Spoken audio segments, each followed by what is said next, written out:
What's up guys, it's Salvaje and here are the 6.1 patch notes for Save the World, basically summarized as quickly but also as effectively as possible. So on October 17th at 8 p.m. we're going to be getting the Gravedigger, and the Gravedigger is going to be coming to the shop. Alright, so you're not going to have to do a quest for it like quote-unquote OG players did. I'm sure there's going to be so many quote-unquote OG players complaining about that. Whatever, man. Anyways, you can buy the Gravedigger, alright? And then you can also buy this brand new weapon coming to Save the World called the Rat King. We're going to talk more about that in a bit. And then we're getting a brand new mode in Save the World called Beta Storm. So with that said, let's jump into the Save the World patch notes and let's sort of summarize it for you guys. So, taxing is something that has been fixed, and I'm very, very happy that it did, because I'm not even kidding. One time I saw a power level 4 in a Twine Peaks mission.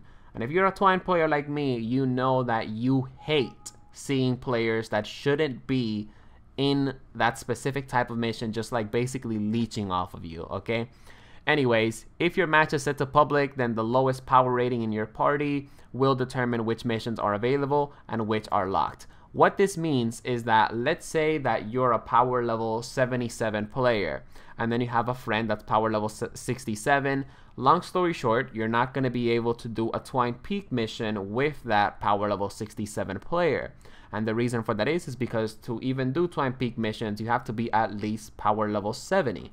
And I'm honestly really glad that they did that, because believe it or not, it's going to do more good than more harm, okay? It is going to kind of suck for people that are power level 69 and their power level 72 friend would give them that boost to, you know, do some Twine missions.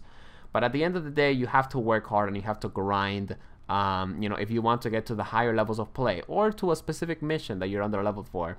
On top of all that, it is, you know, very important to point out that private and friends only lobbies, it's going to be all about the group leader's power rating. So maybe this means that a power level 4 can get into Twine Peaks if, you know, the person that's the leader of the group is like power level 90. Who knows?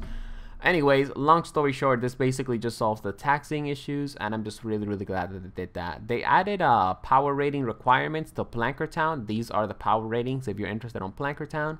And they also added power level ratings.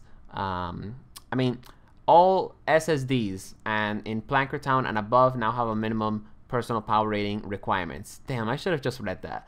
Anyways, what I'm trying to say is now SSDs, you know, you're not going to go to the Fortnite Save the World Discord and then you're not going to have a level 40 joining in on your Twine SSD 5 like it happened to me.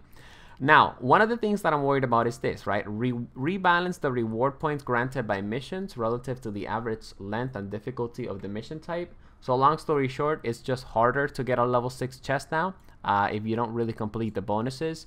I'm just worried about that because Quad Atlas missions are basically the best and fastest way to get fast Survivor XP, Hero XP.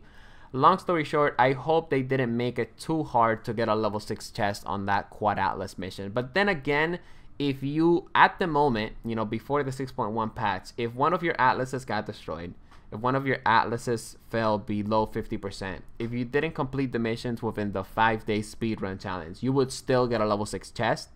So basically, I think they did this because now if you fail a Quad Atlas mission for the first time, basically you don't get a level 6 chest. So if that's the case, that's great. On top of all that, they also increased the amount of rewards given per point, effectively increasing mission rewards. So basically this means that a level 6 chest in Quad Atlas missions is going to give us sort of more XP. So that's actually pretty cool. Portraits of Someone Special quest now uses the correct zone. Just in case you didn't know, that quest was basically glitched and you were able to get Portraits of Someone Special in low power level missions, okay? Now, this is another thing that I'm excited about. Mega Alerts now have a chance to include Nature Element Modifier. Out of all my friends that I have that grind in Twine Peaks, all of them always tell me there's a Pyromaniac that works at Epic Games because most of the Mega Alerts missions, the 4-player missions, have fire in them like 80% of the time. So I welcome this change with open arms. Yes, Nature Husk, make me suffer, okay? Because Nature Husk aren't really, you know, that fun, I guess you could say, to sort of go at. Now, I believe what they're talking about with this patch note right here is that they basically changed the glitch that when you would get a level 6 and level 5 chest, you will get the same reward. So that's basically what they did with this. They also did some bug fixes specifically to lefty and righty camera angles. I'm actually really glad they did that because lefty and righty is sometimes kind of annoying.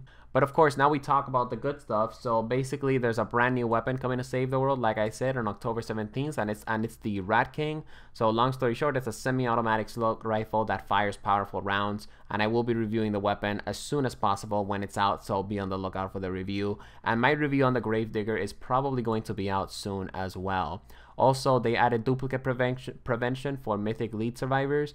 Now, basically what this means is that when Super People Llama basically brings you a Mythic Lead survivor, it's going to, as you guys can see right here, it's going to select one that is not already present in your inventory or your collection book. So let's say that you have a Mythic Lead for every single survivor squad except the EMT squad. That doesn't mean that you're going to get an EMT mythic lead guaranteed. All right, it just means that you might get you know, another mythic lead for the scouting party, for example. So that kind of sucks. You know, I actually thought, oh man, like, you know, if you had higher chances of getting a mythic lead for the EMT squad, like me, for example, or the scouting party, that would be pretty awesome, but it's okay.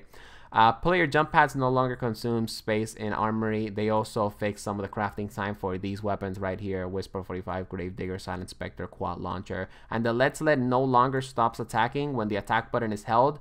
I'm really glad they did that because that bug was kind of annoying. Anyways, last but not least, they also implemented this Beta Storms mission alert. And basically, that's going to be sort of like the PTR. If you play Overwatch, you know what it is. But long story short, the Beta Storms is basically a way for Epic to sort of change a couple of things when it comes down to specific game modes. And I believe that this brand new version of Retrieve the Data is going to be in the game for about 1 week. So make sure that you try out the new mission of Retrieve the Data. And don't worry, I am going to make a video doing the new Retrieve the Data. So be on the lookout for it.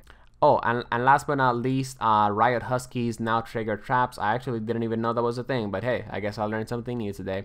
Anyways, I hope you guys enjoyed this video summarizing the 6.1 patch notes for Save the World. I'll be seeing you guys on the next one.